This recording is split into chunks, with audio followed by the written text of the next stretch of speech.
ఇచ్చిన హామీలు అమలు చేయడంపై ఫోకస్ పెట్టిన తెలంగాణ రాష్ట్ర ప్రభుత్వం కీలక నిర్ణయం తీసుకుంది.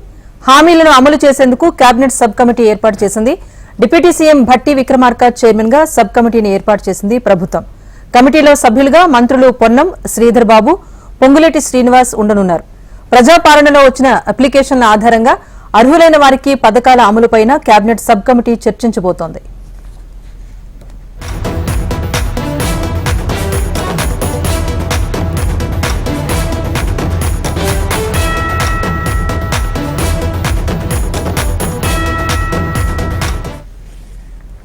మొత్తానికి కాంగ్రెస్ ప్రభుత్వం ఇచ్చిన హామీలు అమలు చేసేందుకు deputy CM Bhatti Vikramarka chairman గా ఒక కమిటీని అయితే ఏర్పాటు చేస్తోంది. మరి దీని ప్రణాళిక ఎలా ఉండబోతోంది, ఎలా ముందుకు వెళ్లబోతుంది, దీనికి సంబంధించి మా ప్రతినిధి ప్రవీణ్ మరింత సమాచారాన్ని అందిస్తారు. ప్రవీణ్, చెప్పండి, హామీల అమలు కోసం ప్రత్యేకంగా సబ్ కమిటీ ఏర్పాటు చేశారు, సభ్యులను కూడా నియమించడం జరిగింది. సో ఈ సబ్ కమిటీ ఎలా పనిచేయబోతోంది, ఎటువంటి నివేదికకు సంబంధించి ఎటువంటి అంశాలను పరిగణలోకి తీసుకోబోతోంది?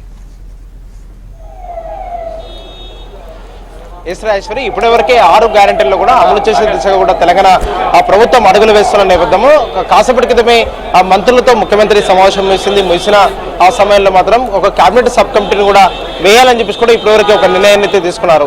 ఇప్పటివరకే ఫైనాన్స్ మినిస్టర్ భట్టి విక్రమార్క ఆధ్వర్యంలో ఈ కేబినెట్ సబ్ కమిటీ ఉండబోతుంది. ఇందులో ఆ సభ్యులుగా శ్రీధర్ బాబు, అదేవిధంగా పొంగులేటి శ్రీనివాస్ రెడ్డి ఉంటారు. వారితో పాటుగా ఉన్నతాధికారులు కూడా ఈ కేబినెట్ సబ్ కమిటీలో ఉంటారు. ఉన్న తర్వాత మాత్రం ఏదైతే 6 గ్యారెంటీల అమలుకి సంబంధించిన మాత్రం ఇప్పటివరకు 2 గ్యారెంటీలు అమలు చేస్తున్నారు కాబట్టి మిగతా దానికి సంబంధించిన మాత్రం ఇప్పటివరకు అభయస్థ కార్యక్రమంలో తెలంగాణ రాష్ట్ర వ్యాప్తంగా 1,25,00,000 అప్లికేషన్ సంబంధించిన మాత్రం అప్లికేషన్లన్నీ కూడా ఇప్పటికే వచ్చాయి కాబట్టి వాటికి సంబంధించిన ఏ విధంగా అమలు చేయాలనే దానిపైన కూడా రూల్స్ కూడా సిద్ధం చేయబోతున్నారని చెప్పుకోవచ్చు. ఇప్పటివరకే ఆ గ్యారెంటీలకు సంబంధించిన మాత్రం ఎవరెవరికి గ్యారెంటీలు అమలు చేస్తారో అనే దానిపైన కూడా ఒక ఆసక్తి రేపటి నేపథ్యంలో ఇప్పుడైతే కేబినెట్ సబ్ కమిటీ ఏర్పాటు చేస్తారు కాబట్టి కేబినెట్ ఆ సబ్ కమిటీ మాత్రం కూర్చున్న తర్వాత మాత్రం ఒక రూల్స్ కూడా సిద్ధం చేస్తుంది. సిద్ధం చేసిన తర్వాత మాత్రం ఎవరైతే అర్హులు ఉంటారో అర్హుల వద్దకే నేరుగా వెళ్లి మాత్రం వెరిఫై చేసిన తర్వాత మాత్రం ఆ పథకాలు అమలు చేసే దిశగా కూడా తెలంగాణ ప్రభుత్వం అడుగులు వేయబోతుందని చెప్పుకోవచ్చు. ఇప్పటివరకే అప్లికేషన్స్ ఎవరైతే స్వీకరించిన అధికారులు ఉంటారో వారే డోర్ టు డోర్ వెళ్తారు. వెళ్ళిన తర్వాత అక్కడ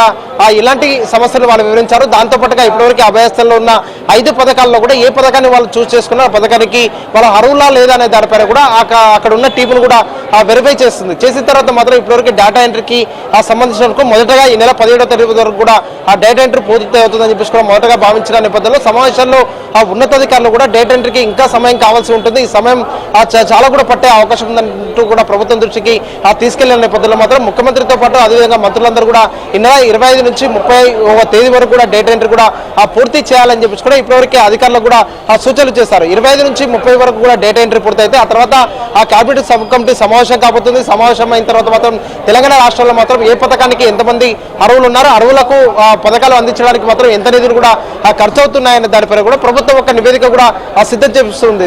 సిద్ధం చేసిన తర్వాత మాత్రం మరోసారి కూడా ఆ మంత్రులందరూ కూడా సమావేశం కాబోతున్నారు. సమావేశం అయిన తర్వాత మాత్రం ఈ నెల చివరి వారంలో మాత్రం ఏ పథకాలు కూడా అమలు చేయబోతున్నారని దానిపై కూడా ఒక క్లారిటీ ఇచ్చే అవకాశం ఉంది.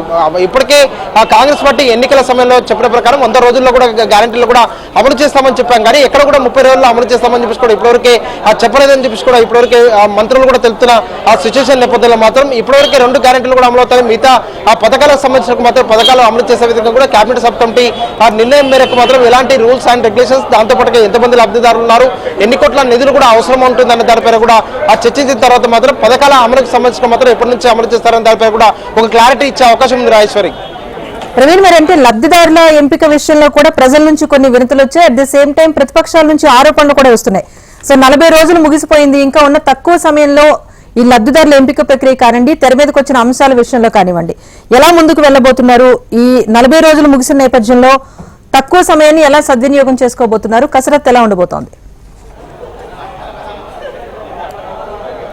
ఇప్పటికైతే 30 రోజుల సమయం ముగిసింది. కానీ ప్రతిపక్షాలు మాత్రం 40 రోజుల సమయం ముగిసిందని చెప్పేసి కూడా ఒక ప్రచారం చేస్తుంది. ఈ ప్రచారాన్ని మాత్రం ఎట్టి పరిస్థితుల్లో తిప్పికొడుతున్నామని చెప్పేసి కూడా ఇప్పటివరకే మంత్రులు అయితే తెలిపారు. ఎందుకంటే ఇప్పటివరకే ఆ పథకాల అమలుకు సంబంధించిన ఎన్నికల మేనిఫెస్టో ఇచ్చిన సమయంలో కావచ్చు, ఎన్నికల ప్రచార సమయంలో మాత్రం ఎక్కడైనా కూడా ఆ పథకాలకు సంబంధించిన మాత్రం పథకాలు అమలు చేసి తీరుతాం, ఎట్టి పరిస్థితుల్లో 100 రోజుల్లో కూడా అమలు చేస్తామని చెప్పేసి కూడా గత ఎన్నికల ప్రచారంలో కూడా తెలిపాము. అదే విధంగా మాత్రం పథకాలకు సంబంధించిన 100 రోజుల్లో కూడా ఎట్టి పరిస్థితుల్లో అమలు చేసి తీరుతామని చెప్పేసి కూడా ఇప్పటివరకే మంత్రులు చెప్తున్నారు. ఉన్నారు. కానీ ఈ కేబినెట్ సబ్ కమిటీ ఇప్పటివరకు ఏర్పాటు చేశారు కాబట్టి కేబినెట్ సబ్ కమిటీ సమావేశం అయిన తర్వాత మాత్రం ఎంతమంది ఆ లబ్ధిదారులు ఉన్నారు అనే దానిపైన కూడా ఒక క్లారిటీ వచ్చే అవకాశం ఉంది. వచ్చిన తర్వాత మాత్రం ఎన్ని కోట్ల ఆ నిధులు అవసరం ఉంటుంది, ఆ నిధులను మాత్రం ఏ విధంగా ప్రభుత్వం సేకరించాలి, సేకరించిన తర్వాత మాత్రం ఏ విధంగా అమలు చేయాలనే దానిపై కూడా ఆ ప్రభుత్వం ఆలోచనలు చేయబోతుంది. కేబినెట్ సబ్ కమిటీలో 3 మంత్రులు అదేవిధంగా ఉన్నతాధికారులు ఉన్నారు కాబట్టి ఆ అధికారులందరూ కూడా ఆ సమావేశంలో ఎలాంటి ఫీడ్బ్యాక్ ప్రభుత్వానికి ఇవ్వబోతున్నారు, తెలంగాణలో లబ్ధిదారుల ఎంపికకు సంబంధించినందుకు కావచ్చు, గైడ్ లైన్స్ కు సంబంధించినందుకు మాత్రం ఈ నెల చివరి వారంలో మాత్రం ఒక క్లారిటీ వచ్చే అవకాశం ఉంది. రాజేశ్వరి,